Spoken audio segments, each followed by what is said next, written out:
Vamos a hacer algo que nunca hemos hecho. Vamos a ver 5 capítulos. Y no se me espanten. Están todos así como que, la noche es joven, hermanos. No, no se preocupen. Es como cuando despegas, tomas un avión y despegas y ves por la ventana y ves nada más como que los puntos más importantes, no ves todos los detalles de lo que hay abajo por la ventana del avión.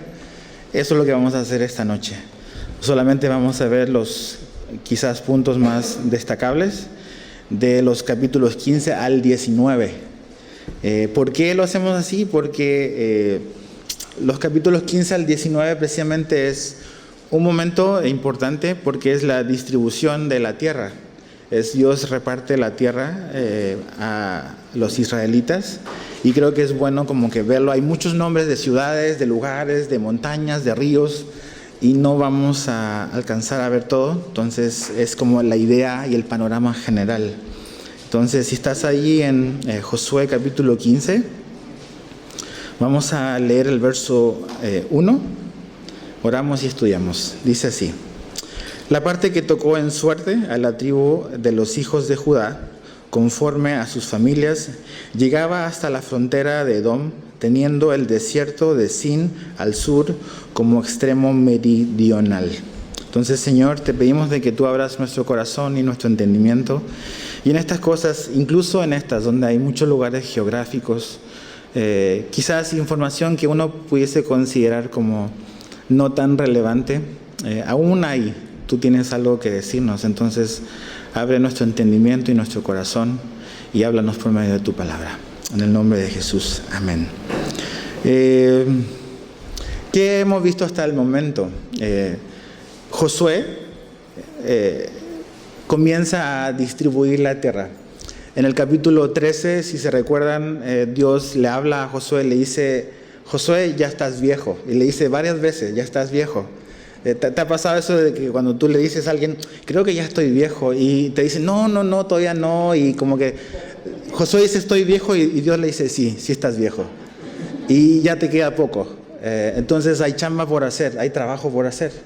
Y Dios le dice ahí en el capítulo 13 de que Él tiene que repartir la tierra y que tiene que empezar a darle a cada tribu lo que le corresponde, lo que Dios le ha dado, para que ellos puedan avanzar y ellos puedan tomar cada rincón. Si pudiésemos decir como que en general lo que hizo como Josué, como el comandante, como el líder de Israel, fue entrar y tomar la tierra en general. Pero ahora cada punto geográfico, cada lugar como quizás más específico, ahora le va a tocar a cada tribu poder como que tomar y hacerse de sí ese pedazo de tierra. Entonces la chamba de Josué es distribuir, es poder que cada tribu pueda tener su pedazo. ¿Y cuál es como el criterio? Porque son muchos. Entonces a las tribus más grandes o a la tribu más grande se le da un pedazo de tierra más grande. A la tribu más pequeña se le da un pedazo de tierra más pequeña. Dependiendo del tamaño y de la proporción, es lo que también así le toca a cada uno. Entonces, la primera que vemos acá en el capítulo 15, ya esto es, acuérdense, son las tribus que están del lado oeste del río Jordán, son las que efectivamente entraron a la tierra prometida. ¿Se acuerdan que la semana pasada hablamos de que 2 tribus y media se quedaron del lado este del Jordán, que son tribus que no entraron a la tierra que Dios les había dado? Estas son todas las que sí entraron. Y la primera que se menciona aquí es Judá. Judá, uno de los hijos de Jacob, de Israel, no es el mayor, no es el primogénito. En esta cultura, el primogénito tenía derecho a elegir primero y a elegir doble. Pero el primero era Rubén, pero Rubén se descalificó a sí mismo. Si tú ves la historia en Génesis, Rubén hizo cosas que realmente avergonzaron a su padre, a Jacob. Y eso le costó precisamente perder muchos derechos que él tenía como el primogénito. Y el primero que aquí aparece como tomando y dándosele un pedazo de tierra en la tierra prometida es Judá. Ahora, si tú ves la distribución de estas tierras y lees, por ejemplo, Génesis capítulo 49, donde ahí se ve cómo se profetiza, en cierta manera, Jacob o Israel profetiza para cada uno de sus hijos lo que va a ocurrir, todo se cumple aquí. Y ahí en esa profecía que Jacob da como en anticipación de cada uno de sus hijos, te das cuenta de que cuando se refiere Jacob o Israel a Judá, ahí menciona de que todos sus hermanos van a honrarlo y de que Judá va a ser prominente dentro de sus propios hermanos. Si tú ves la historia de Judá, fue una tribu que podríamos decir, fue una tribu de guerreros y fue una tribu de la realeza. ¿Cuál es uno de los títulos con los cuales se conoce a Jesús? El león de la tribu de Judá. Exactamente, esta es la tribu de Jesús. Entonces, es la primera mencionada acá. Y de hecho, Alberto, si puedes poner el primer mapa, hay un mapa, y vamos a ir viendo. No vamos a leer los versos que vienen después, donde están las descripciones geográficas. Prefiero mostrártelos para que puedas ver dónde está Judá. Si se fijan en lo verde, que es plano, no lo verde rayado, ese es Judá. Y ahí puedes ver algunas ciudades de lo que es eso. Lo dejas ahí nada más, Alberto, ¿va? Ahora, algo que a lo mejor te puede llamar la atención y que a lo mejor si no has venido antes te puede brincar la vista dice que la parte que tocó en suerte.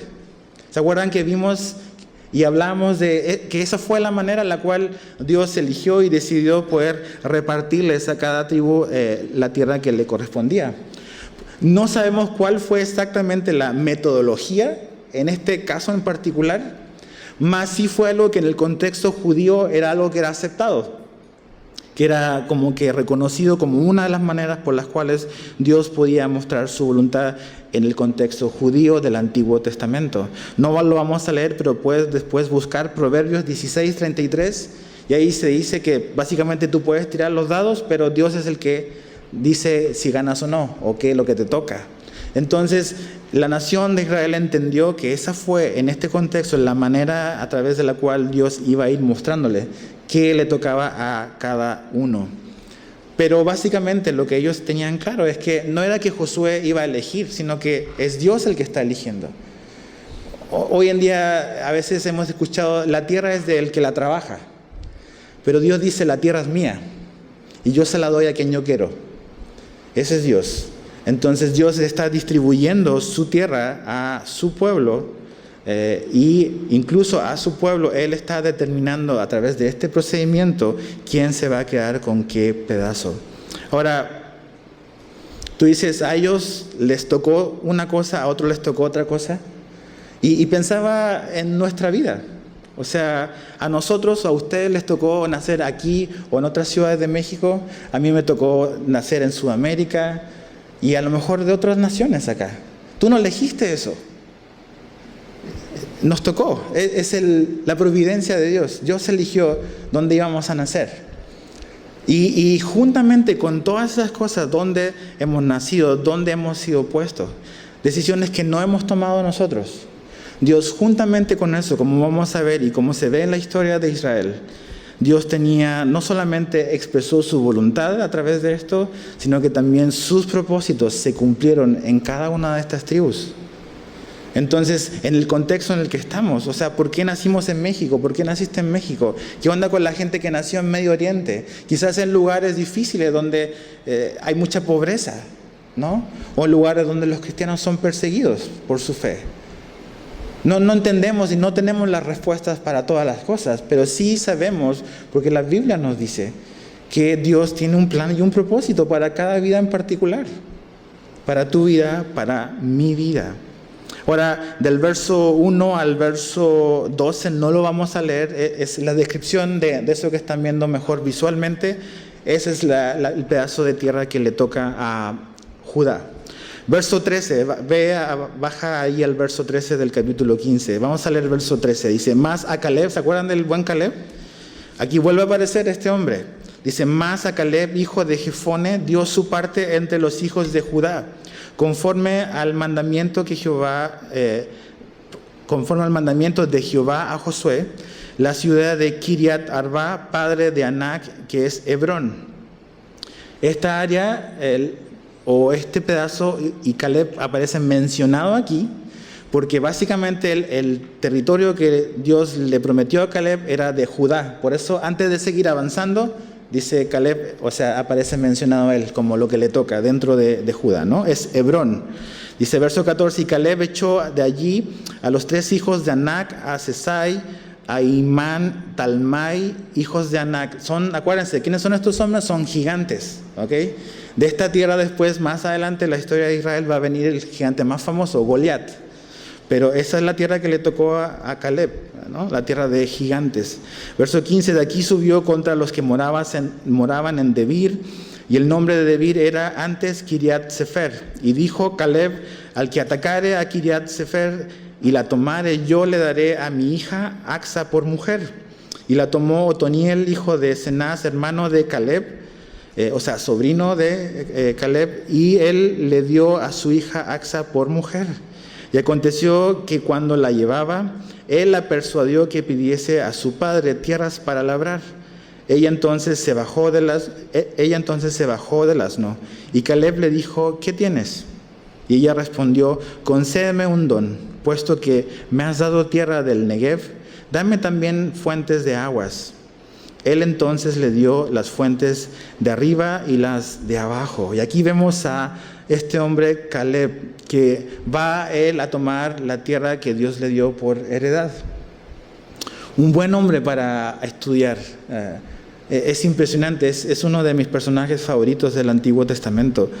Cuando pienso en Caleb, pienso en paciencia y en perseverancia. Un hombre que tuvo que esperar 40 años, entrar a una tierra que él sabía que podían haber tomado 40 años antes. Y él tuvo que esperar y ser paciente con sus hermanos, que no le creyeron a Dios. Y lo ves como tan confiado o más confiado que en un inicio, dispuesto a ir a pelear por una tierra donde habían gigantes, siendo un hombre de 85 años, ya listo. Y ese es Caleb. Ahora, ves, dices, o sea, ¿qué onda eso con que al que venciera aquí le voy a dar a mi hija? Como que a lo mejor en el contexto en el que estamos suena un poco rudo para una mujer. Ahora, en este contexto, los padres eran los que elegían con quién se casaban los hijos. Y no es que está ofreciendo o ofreciendo a su hija como una mercancía, porque sabemos, y si conoces a Caleb, sabes que él no tiene miedo de ir a tomar la tierra que Dios le ha dado. Pero él quiere un hombre para su hija, un hombre que sea valiente, un hombre que pueda cuidar de su hija. Y es una manera, esta situación o esta guerra o este ir a tomar la tierra, es una manera a través de el cual él va a poder ver qué hombre está adecuado para la vida de su hija. Y creo que cada padre que tiene una hija mujer anhela un buen hombre para la vida de su hija. Y este hombre, y Caleb, decide hacer esto. Aquí aparece un nombre que vamos a ver más adelante en el futuro, en el libro de Jueces, que es Otoniel. ¿Quién fue Otoniel? Otoniel fue el primer juez de Israel. Entonces es importante. ¿Te das cuenta cómo las vidas se van entrelazando y cómo este hombre va a ser importante en la nación de Israel en un futuro? Entonces Otoniel, un juez de Israel. Y básicamente ellos tenían un pedazo de tierra y dicen, oye, tenemos tierra pero no tenemos agua. Entonces ve y habla con mi papá. Nos dio un regalo de matrimonio, pues que también nos dé un poquito de agua para poder como pues, sobrevivir, ¿no? Y va, y Otoniel le pide y el papá le da fuentes de agua. Como que las fuentes de agua últimamente Dios nos ha estado mencionando mucho, ¿no? Las fuentes de agua, la mujer samaritana, el cojo ahí en Betsaida. Y aquí, entonces, ahí está Caleb, un hombre que le da y que piensa en la siguiente generación. Piensa en su hija, piensa en lo que le está dejando, ¿no? Él va a partir y le deja esto. Ahora, del verso 20 al verso 63, no lo vamos a leer, lo puedes leer en tu casa, tranquilo. Hay muchos nombres de lugares, muchas ciudades, que son básicamente como una especie de inventario de las ciudades que Judá va a tomar. Ahora, para nosotros quizás no es importante, para los de Judá era súper importante. Porque cuando vas a que te lean un testamento, te interesa lo que te toca, ¿verdad? No diría, no, eso no importa, mejor pasemos a lo siguiente. No. sí te interesa cada cosa que está en tu testamento. Entonces, para nosotros no es muy relevante, para lo de Judá sí era relevante. Esto era lo que venía en el testamento o en la herencia que ellos iban a recibir. Pero fíjate en el verso 63 del capítulo 15. Dice, más a los jebuseos que habitaban en Jerusalén, los hijos de Judá no pudieron arrojarlos. Y ha quedado el jebuseo en Jerusalén con los hijos de Judá hasta hoy. Aquí comenzamos a ver cosas que en ciertas tribus es como una constante. Y es que muchas de las tribus no pudieron expulsar o no arrojaron de la tierra a los habitantes. Dice que no pudieron arrojarlos. ¿Y qué es lo que hicieron? Dice que no pudieron, que se quedaron ahí. Y sabes, empiezas a ver eso como el no mover, el no quitar ciertas cosas, finalmente más adelante trae problemas. Quizás hoy en día Dios nos muestra cosas, Dios siempre nos habla.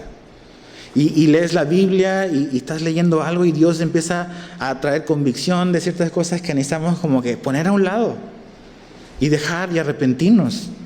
Y decimos, no, más adelante, no es tan importante, no pasa nada, lo puedo manejar, lo puedo controlar.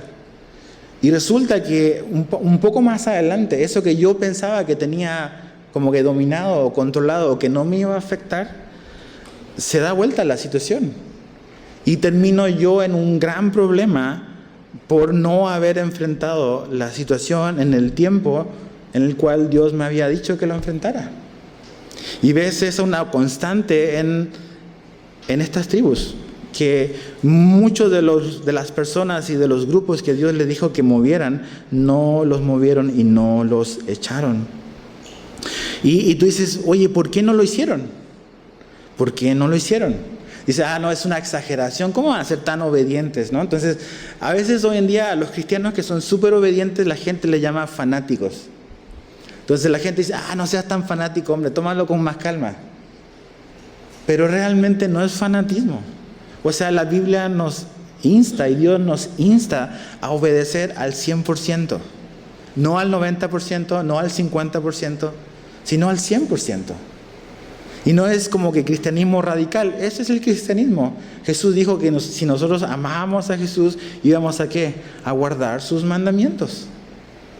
Entonces no es como algo extremo, algo radical.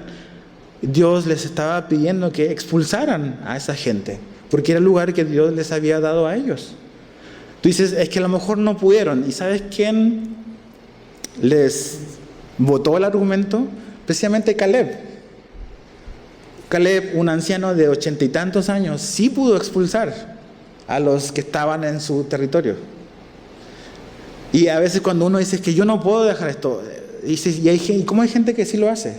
¿No? ¿Cómo hay cristianos que sí están viviendo a lo mejor la vida que Dios quiere que vivamos? Entonces no es quizás tanto que no se puedo, es que quizás no quiero. No estoy dispuesto a obedecer completamente lo que Dios me está pidiendo y me está mostrando. Este es un versículo que me encanta, que lo he leído muchas veces y lo voy a volver a leer otra vez. Es 2 de Pedro, capítulo 1, verso 3 al 4. Mira lo que Pedro dice. 2 de Pedro 1, verso 3 y 4.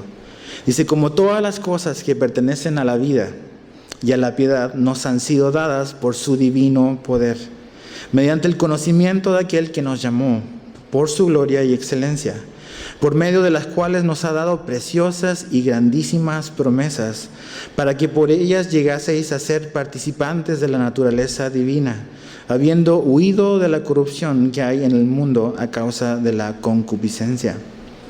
Si te fijas, dice que todas las cosas que tienen que ver con esta vida y con la vida de la piedad, y cuando la Biblia habla de la vida de la piedad, está hablando de la vida cristiana, la vida que se parece a Jesús.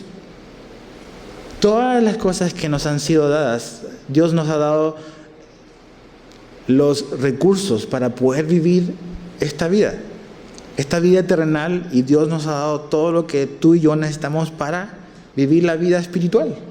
Es su divino poder. Entonces, cada vez que yo me enfrento a una situación donde Dios me está pidiendo algo, Dios me está mostrando algo y me está pidiendo que yo confíe, obedezca y avance, o quite, o mueva, o que cambie de dirección. Tú debes de saber y yo debo de recordar es que juntamente con la instrucción, Dios me está dando el poder y la capacidad para obedecer. Y si yo no lo hago, no es porque Dios no me ha dado lo que necesito para hacerlo, sino porque tú y yo hemos decidido simplemente desobedecer. Porque ahí dice que todas las cosas que pertenecen a la vida y a la piedad nos han sido dadas por su divino poder. No es por mi capacidad, vivimos como hablamos el domingo, en una cultura que se nos dice de que querer es poder, de que nada más tienes que pensar diferente y eso es suficiente para cambiar tus circunstancias. Y vimos que el hombre que estaba ahí no podía cambiar su realidad. Jesús tenía que venir y cambiar su realidad. Y una vez que Jesús le dijo arriba, el hombre se pudo parar. Entonces es su divino poder. Entonces cuando Dios te pida algo, te pida que obedezcas, debes de recordar de que Él te da el poder para hacerlo también. Él no te va a pedir algo de lo cual no te dé la capacidad para hacer. Dios no es cruel, no es un tirano. Pero Él espera que respondamos cuando Él nos pide, porque también nos da la capacidad. Entonces no los corrieron. Ok, capítulo 16 dice, tocó la suerte a los hijos de José. Entonces mapa número 2, Alberto. Mapa número 2, vamos a ver ahí, es los hijos de José. Fíjate el verso 1. Tocó la suerte a los hijos de José desde el Jordán de Jericó hasta las aguas de Jericó hacia el oriente, hacia el desierto que sube de Jericó por las montañas de Betel. Baja tantito al verso 5. Dice, y en cuanto al territorio de los hijos de Efraín por sus familias, el límite de su heredad al lado del oriente fue desde Atarot Adar hasta Bet Orón, la de arriba. José tuvo 2 hijos, ¿ok? Tuvo 2 hijos. Aquí aparece mencionado el primero, que es Efraín, y ahí está, la moradita del centro. Ese es el lugar que le tocó, ¿ok? No vamos a leer todos los versos, pero los hijos de José fueron 2 y ellos tuvieron derecho a también un pedazo de tierra, los de Efraín. Ahora baja al verso 10, deja el mapa ahí, Alberto, y fíjate en el verso 10 del capítulo 16. Pero no, ¿qué dice ahí? Arrojaron lo mismo que los otros, pero no arrojaron al cananeo, ahora es otro grupo, que habitaba en Geser. Antes quedó el cananeo en medio de Efraín hasta hoy y fue tributario. Efraín, otra tribu.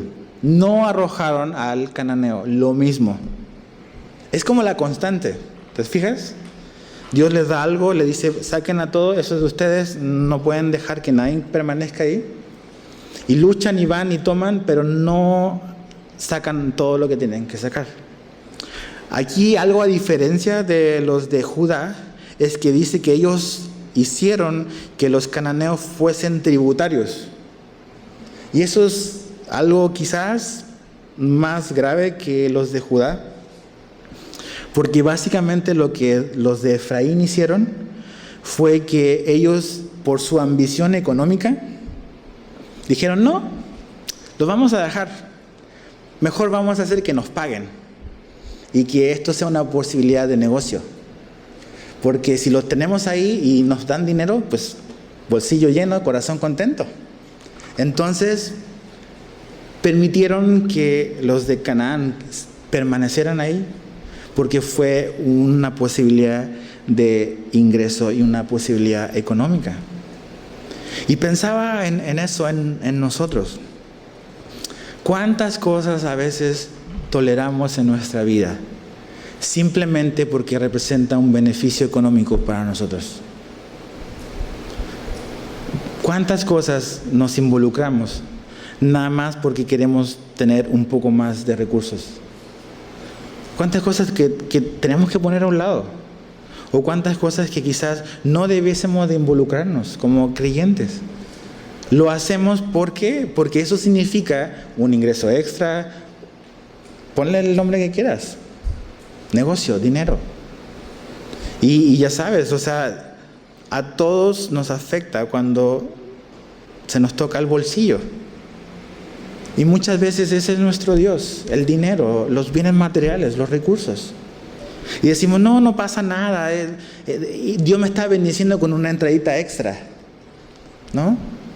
Pero ¿a qué precio? ¿A qué precio? Dice que son los de Canaán. Vamos a ver más adelante.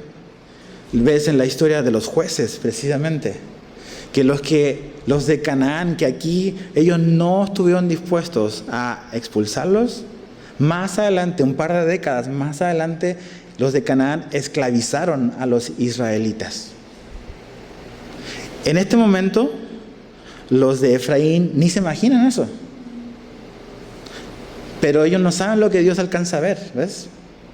Entonces, cuando Dios nos dice, deshazte de eso, Él sabe el peligro potencial que eso significa para nuestra vida.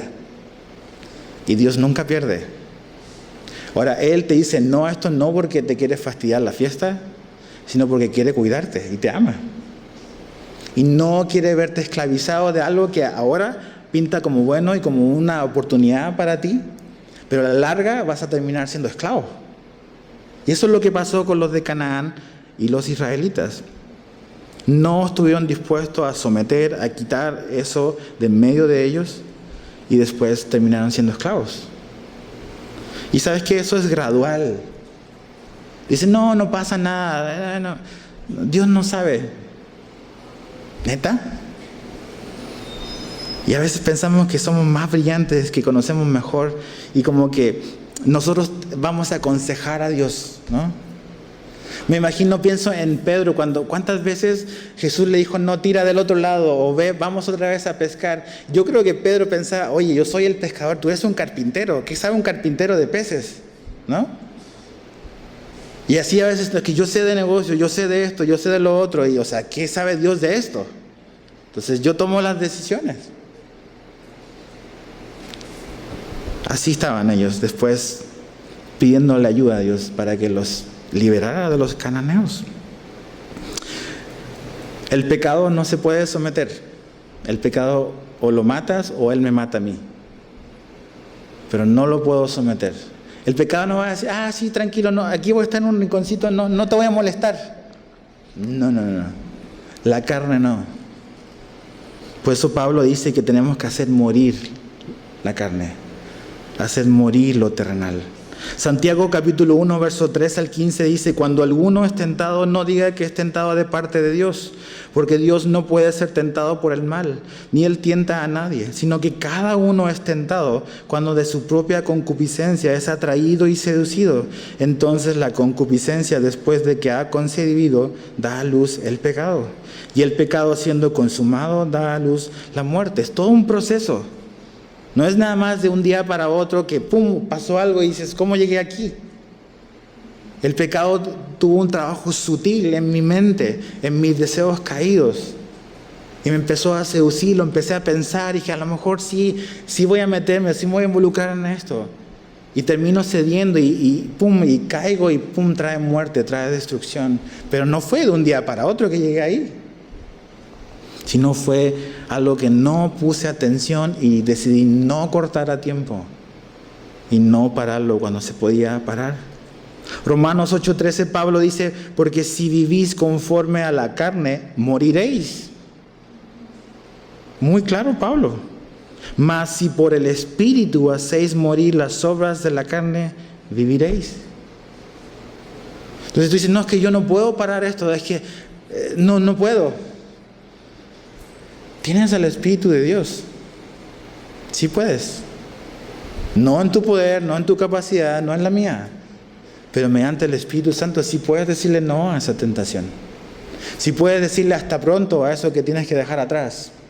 Sí puedes. No este rollo de que yo sí puedo, sino puedes porque Dios te da el poder para hacerlo. Para dejar atrás la carne, dejar atrás el pecado, dejar atrás todas esas cosas. Porque si no, eso a la vuelta de la esquina me va a pasar la factura. Y Dios no quiere eso, como le pasó a los de Efraín. Capítulo 17, verso 1. Se echaron también suertes para la tribu de Manasés. Aquí está El otro hijo de José, mapa número 3, es Alberto, es la tribu de Manasés. Ahí está, ándale, la que está al centro es Manasés occidental. Acuérdate que hay otro Manasés que está del otro lado, pero este es el que entró a la tierra prometida. Ahora, fíjate en el verso 3 del capítulo 17. Pero Zelofead, qué nombre más extraño, hijo de Efer, hijo de Galaad, hijo de Maquir, hijo de Manasés, no tuvo hijos sino hijas, mujeres, ¿no? Los nombres de las cuales son estos: Maala, Noa, Ogla, Milca y Tirsa.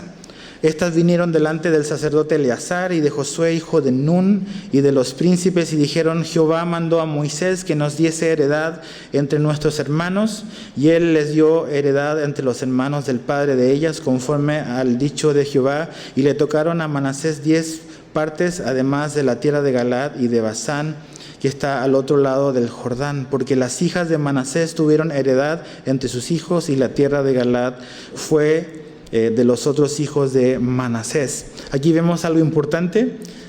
Puedes después leer el libro de Números, capítulo 27. Ahí está la historia de estas hijas, que su padre muere, entonces no tenía hijos hombres. Dicen, ¿cómo? O sea, si somos mujeres no nos va a tocar nada. Y Moisés consulta con Dios y Dios le dice: no, tienes que darle lo que les corresponde. Y tiempo después ves que esto ocurre. Dios les da un pedazo de tierra a las hijas de este hombre. Dios también piensa en eso. Ahora fíjate el verso 12, el mismo capítulo 17, versos 12 y 13. Mas los hijos de Manasés, ¿qué dice ahí? No pudieron arrojar los de aquellas ciudades, y el cananeo persistió en habitar en aquella tierra. Pero cuando los hijos de Israel fueron lo suficientemente fuertes, hicieron tributario al cananeo, mas no lo arrojaron. Lo mismo, exactamente lo mismo, lo hicieron tributario. Otra vez, es un negocio, ¿no? Vamos a dejarlos aquí para que nos dé una entradita extra. No vamos a expulsarlos. Algo importante, cuando eres creyente y cuando naces de nuevo, vas a darte cuenta de que en nuestra vida va a comenzar una lucha. A veces se nos dice: no, ven a Jesús y tus problemas se van a acabar. No. Tus problemas eternos se terminaron.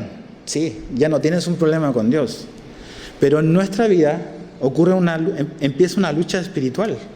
Y una lucha con nuestra propia carne, ¿no? El espíritu en nosotros vive porque Dios nos da vida, pero nuestra carne no deja de existir ni desaparece. Entonces, si yo no estoy consciente de eso, voy a vivir una vida frustrada.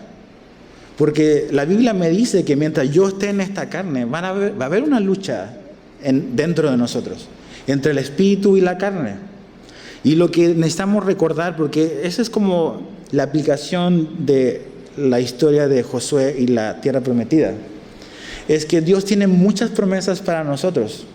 Tú y yo no estamos peleando por un pedazo de tierra, mas Dios nos ha dado muchas promesas espirituales que Dios quiere que las tomemos.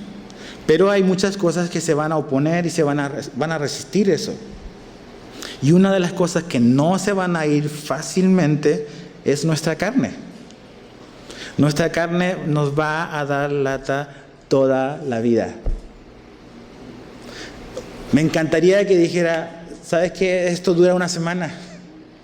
Una semana de convertidos. Si aguantas una semana, ya después ya todo se termina, ya no hay más problemas. Pero no es así. Nuestra carne nos va a dar lata todos los días de nuestra vida, hasta que nos graduemos. Y eso es cuando Dios nos lleva. Cuando morimos, nos graduamos, cambiamos de casa, y ese día la carne deja de dar lata. Pero la carne no se va a retirar fácil. Y todas estas naciones, todo esto, son una representación, un paralelo con eso. Que a pesar que ellos estaban ahí, a pesar de que Dios les había dado la tierra, están fastidiando, están molestando. No están permitiendo que los propósitos de Dios se den tan quizás rápido como uno quisiera. Entonces, ánimo, mi hermano. No tires la toalla. Si caíste hoy, Dios te va a levantar. y te va a dar la fuerza para pararte mañana y enfrentar otra vez las luchas. Pero no te desanimes. A veces nosotros somos nuestros mayores críticos de nosotros mismos. Recuerda, Dios te va a dar la capacidad y el poder. Dios es bueno. Y si fallas y pecas, Dios es fiel y justo para perdonarte y para limpiarte, como dice 1 Juan 1. Entonces, ¿qué podemos perder?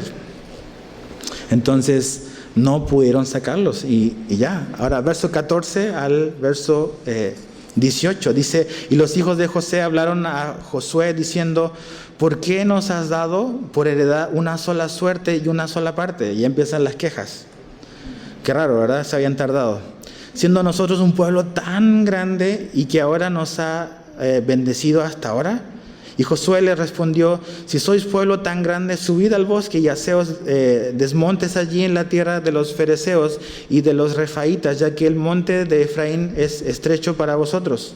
Y los hijos de José dijeron: no nos bastará a nosotros este monte, y todos los cananeos que habitan en la tierra de la llanura tienen carros cerrados, los que están en Bet-Seán y en sus aldeas, y los que están en el valle de Jezreel. Entonces Josué respondió a la casa de José, a Efraín, a Manasés, diciendo: tú eres gran pueblo. Acuérdate, Josué es de esa tribu, ¿ok? Le está hablando a sus paisanos. Entonces Josué le respondió a la casa de José y Efraín diciendo: tú eres gran pueblo y tienes gran poder, no tendrás una sola parte, sino que aquel monte será tuyo, aunque es bosque, tú lo desmontarás y lo poseerás hasta sus límites más lejanos, porque tú arrojarás al cananeo, aunque tenga carros errados y aunque sea fuerte. Aquí vienen las quejas, ¿no? Típico. ¿Por qué nosotros no tenemos esto? ¿Por qué es tan pequeño o es más pequeño que el otro? ¿Por qué es de este color? ¿Por qué me tengo que sentar aquí? ¿Por qué tengo que hacer esto otro? Somos así, ¿verdad? ¿Por qué? A veces se te da algo y dices: no, el otro. ¿Se acuerdan que les contaba la historia? Lo voy a volver a recordar porque se me vino a la mente, de este pastor que tenía 2 hijas y que eran de la misma edad, y él dijo que tuvo que aprender a que a las 2 hijas tenía que regalarle lo mismo, porque no sé si en su cumpleaños le dijo: a ver, ¿cuál quieres? A sus hijas, y una le dice: yo voy a elegir la que ella elija. O sea, nos peleamos por todo, no estamos conformes con muchas cosas. Y los de Efraín aquí están quejándose. Una persona dijo: el que es bueno para quejarse no es bueno para nada más. Y la murmuración y la pereza era lo que aparentemente destacaba en los de Efraín. O sea, ellos querían algo más grande, no querían ir a pelear por eso. Se están quejando de que hay bosque, de que es más alto, de que los enemigos. Murmuración y pereza. Pecados gravísimos. Y ahí está otra vez esta verdad de que la vida espiritual no significa comodidad. Nos encantaría recibir todo en bandeja, ¿no? Pero ellos van a tener que ir y luchar y pelear. Y levantarse e ir y chambearle duro para tener y para hacerse de lo que Dios les ha dado. Entonces, quieren como que la porción que les corresponde, pero no están dispuestos al sacrificio.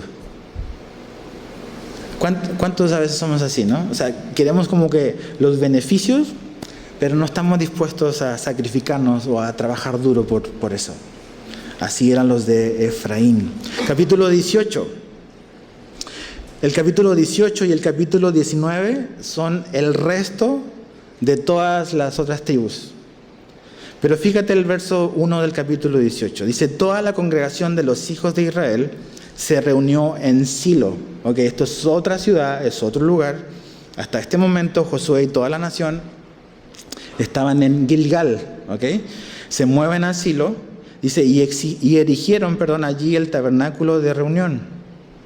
Después que la tierra les fue sometida, dice: pero habían quedado los hijos de Israel 7 tribus, a las cuales aún no se habían repartido su posesión.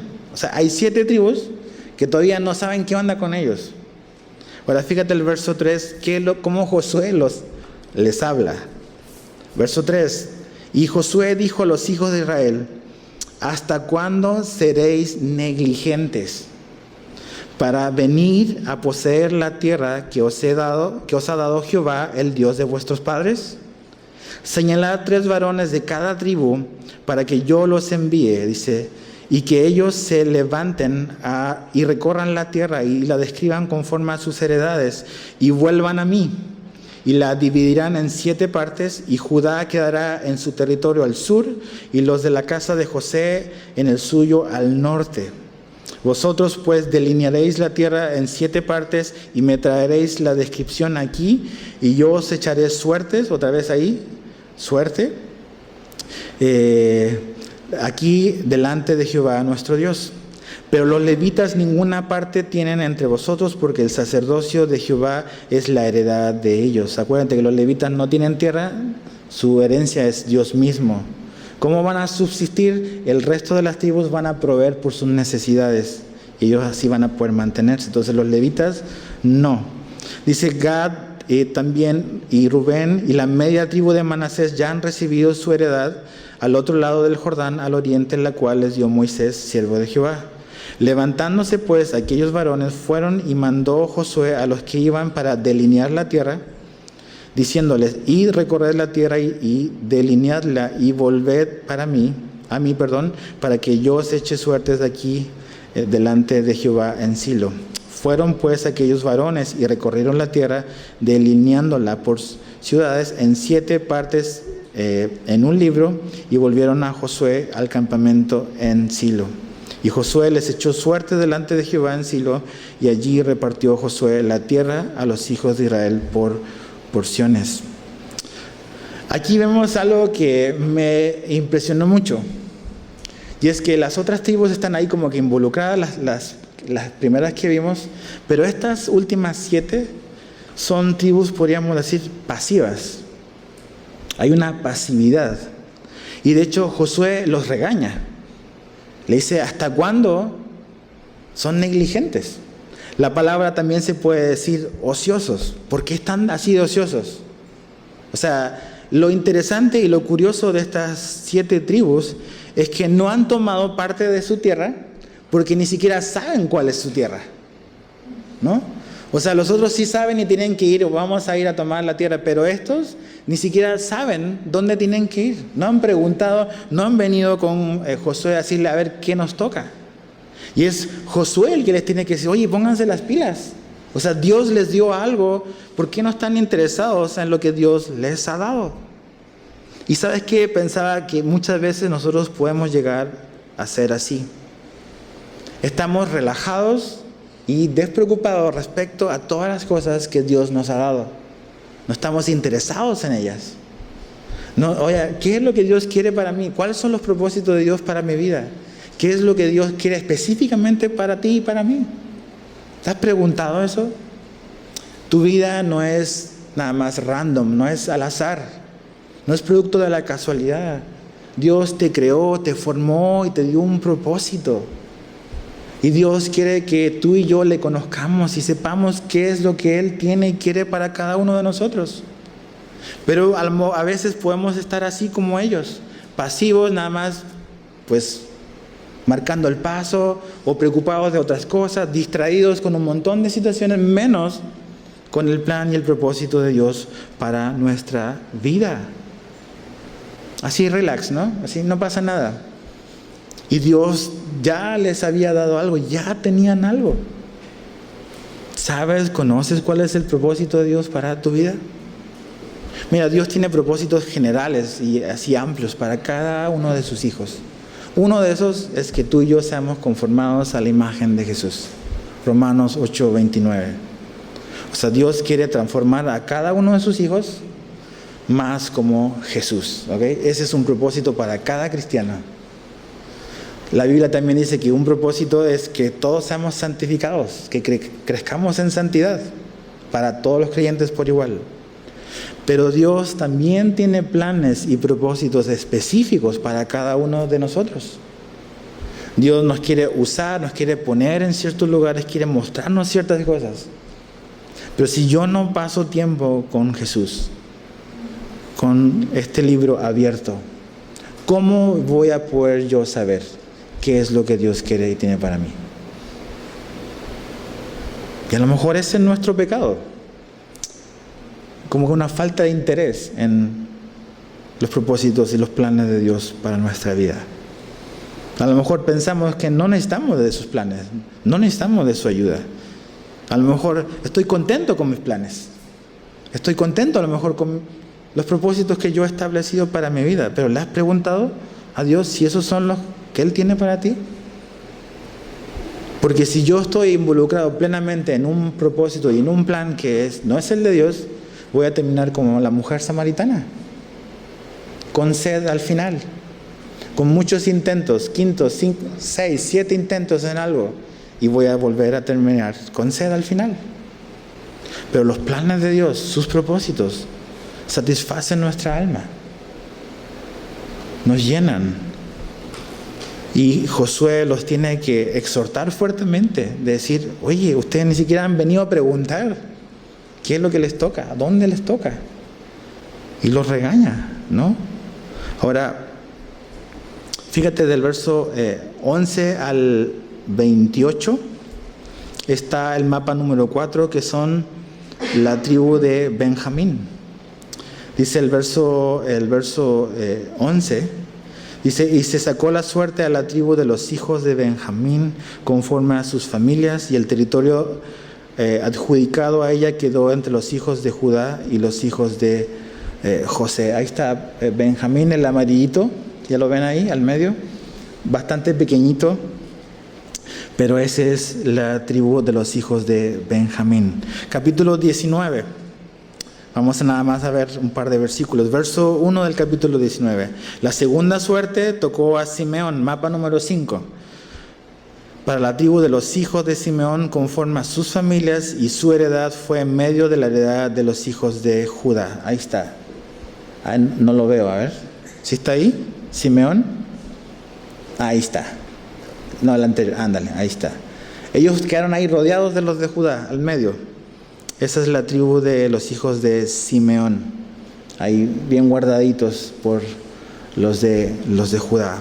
Baja al verso 10. La tercera suerte tocó a los hijos de Zabulón, es el mapa número 6, conforme a sus familias, y el territorio de su heredad fue hasta Sarid. Ahí está Zabulón. ¿Lo ven? Sí, ¿verdad? El amarillo. Si se fijan al lado derecho, dice Mar de Galilea, para que puedas tener como que una idea más o menos de dónde está. Eso es al norte de Israel. ¿Okay? Manasés oriental ya es del otro lado del Jordán, lo que hoy sería, por ahí está Siria actualmente, hacia el norte. ¿Okay? Entonces ahí está Zabulón. Del verso 17 al 23 no lo vamos a leer, dice el verso 17, la cuarta suerte corresponde a Isaacar, y a los hijos de Isaacar conforme a sus familias, el mapa número 7. Ahí está, el rojito al medio, Isaacar. Ese es el territorio que les tocó. Verso 24, fíjate, la quinta suerte corresponde a la tribu de los hijos de Aser, mapa número 8, conforme a sus familias.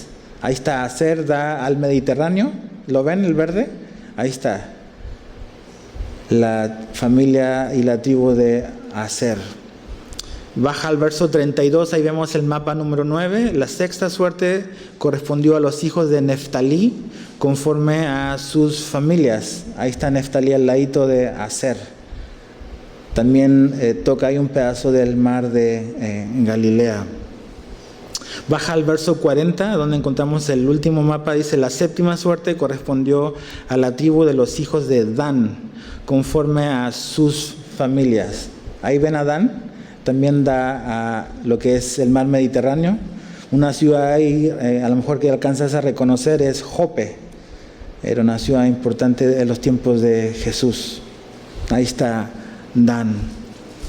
Fíjate, baja al verso 49 al 51. Dice, y después que acabaron de repartir la tierra en heredad por sus territorios, dieron los hijos de Israel heredad a Josué, hijo de Nun, en medio de ellos. Según la palabra de Jehová, le dieron la ciudad que él pidió, Timnat Sera, en el monte de Efraín, y él reedificó la ciudad y habitó en ella. Ahora es interesante, porque Josué, el líder, ¿recibió al primero o al final? Al final. Y eso es un buen ejemplo, un buen modelo de un liderazgo como íntegro, ¿no? Hoy en día, donde muchas veces la gente usa su posición y su influencia para apropiarse de cosas y elegir primero para elegir mejor. Josué le toca al final. Al final le toca a Josué. Josué no usa sus influencias, no es tráfico de influencias. Así como que ahí, pues yo voy a elegir y después ya lo que sobre para el resto. Él es hasta el final. Y algo importante también que veo en la vida de Josué es que él tampoco estuvo exento a tener que él ir a tomar una ciudad y conquistarla y trabajar. Y sabes que eso es tan importante cuando estás en una posición de liderazgo, que el liderazgo bíblico nunca nos exenta de lo que nosotros le pedimos a los demás. De hecho, como líderes debemos de modelar a los demás lo que significa la vida cristiana. Nuestro testimonio es sumamente importante. Cuando Jesús hablaba del servicio y que Él vino a servir y no a ser servido, Él lo demostró dándonos el ejemplo. En Juan capítulo 13 ves que Jesús se agachó, agarró una toalla, un bol con agua y le lavó los pies a los discípulos. Y dijo, después de que Él lo demostró con su propia vida, dice, vayan y hagan lo mismo entre ustedes. Y si ustedes hacen esto, van a ser bienaventurados. Entonces, el liderazgo, que esa palabra en sí no aparece en la Biblia, liderazgo. Pero el liderazgo, el líder cristiano es un líder que está para servir y que no está exento o sobre lo que se le pide a todos. Y Josué también como un hombre, a pesar de que fue el líder de esta nación, tuvo que ir y tomar y conquistar la parte de la tierra que Dios le había dado a él. Y de hecho la tierra y la ciudad que le tocó a Josué era una región montañosa, escabrosa, de tierra bastante árida y estéril. Entonces no es que Josué como que le tocó el mejor lugar de Israel, como que por ser privilegiado pues le tocó frente al mar, ¿no? Así bonito. Sino que fue una región montañosa, escabrosa, difícil geográfica. Y Josué va y toma y dice que edificó una ciudad ahí. ¿Te das cuenta? Pudo apropiarse, tal como Caleb, pudo apropiarse de lo que Dios le había dado a él. Caleb, Josué. A pesar de ser hombres ya ancianos, mayores, tomaron lo que Dios les había dado. Las otras tribus, muchos no tomaron todo lo que Dios les había dado. Entonces, Jesús nos da muchas promesas. El Nuevo Testamento está lleno de promesas de Dios para cada uno de nosotros. Jesús nos prometió darnos una paz que sobrepasa todo entendimiento, que el mundo no comprende. ¿Has experimentado esa paz? ¿Has tomado esa promesa de Dios para ti? La Biblia y el Nuevo Testamento nos dice que a los que aman a Dios todas las cosas les ayudan a bien. ¿Has tomado esa promesa y la has hecho tuya? ¿O estás en una situación donde es adversa y nada más no puedes como que aferrar y hacer tuya esa verdad de parte de Dios? Dices en tu mente, dices, es que esto no puede obrar para mi bien, esto parece que me quiere destruir. Y eso nos lleva al temor, nos lleva al miedo. Y así nuestra vida cristiana está en esa lucha de, por un lado, Dios nos promete algo y nosotros a veces no lo hacemos nuestro. No lo creemos o dudamos. Así fue como Dios proveyó para las necesidades de cada tribu. Aunque en algunos casos parte de su herencia todavía estaba en manos del enemigo. Los israelitas debían poseer la tierra por fe, confiando en que Dios los capacitaría para derrotar a sus enemigos. Y así es también con nosotros. En esta vida cristiana hay enemigos que enfrentar todavía. Hay obstáculos que enfrentar todavía. Hay situaciones adversas que hay que enfrentar todavía. Y es a través de esas situaciones difíciles y adversas que mi fe va a hacerse fuerte. Cuando vas al gimnasio y estás levantando una máquina, hay un peso en contra tuya. Y lo vas a levantar, y cuando estás levantando eso que te está haciendo resistencia, ¿qué está ocurriendo con tus músculos? Están haciendo fuertes.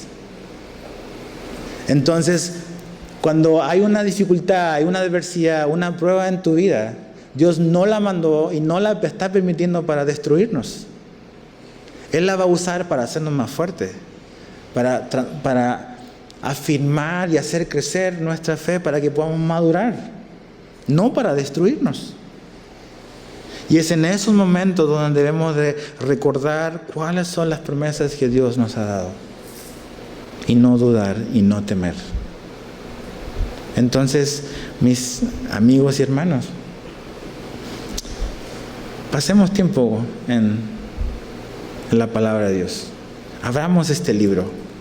Dejemos que Dios nos hable.